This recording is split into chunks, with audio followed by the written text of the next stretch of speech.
It is January 21st, Tuesday. You know what that means. New Criterion release. We only had one new release this week, and that is The Grifters, which I am super stoked for. I am a huge fan of John Cusack and cannot wait to jump into this film. Along with The Grifters, I got picked up on 4K. I also picked up a few other films this week. Let's see what we got. First up we got is The Flowers of St. Francis. I got that on DVD at my local movie store. I also picked up The Moment of Truth on DVD from my local video store. Picked up Simon of the Desert on DVD from my local video store. Then I also picked up Roberto Rollini's War Trilogy on DVD from my local video store.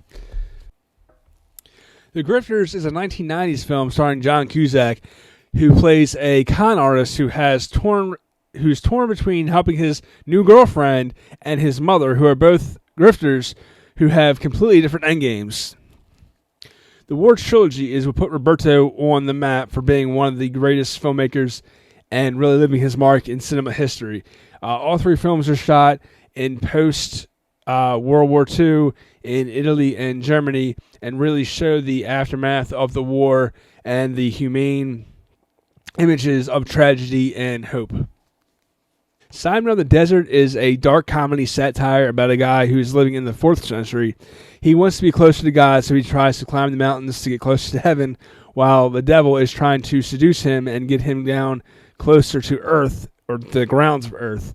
Like I said, it's a dark comedy satire film about a heavily religious guy who is torn between good and evil. The Rise of Truth is about a true life bullfighter and his immaculate story through his plunges through his career and his life.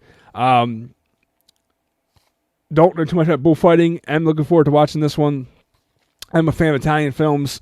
Super stoked to jump into this. Next up, we have The Flowers of St. Francis. It is a timeless and moving portrait of the search for spiritual enlightenment. This is a very religious film, which I'm not huge on religious films. Again, I'm going to watch it, of course, because it's part of the Criterion collection. There is quite a few religious films in the collection, this being one of them. Still haven't really jumped into that part of the collection yet, but do plan on start watching those pretty soon. So that's what I got this week for the Criterion collection.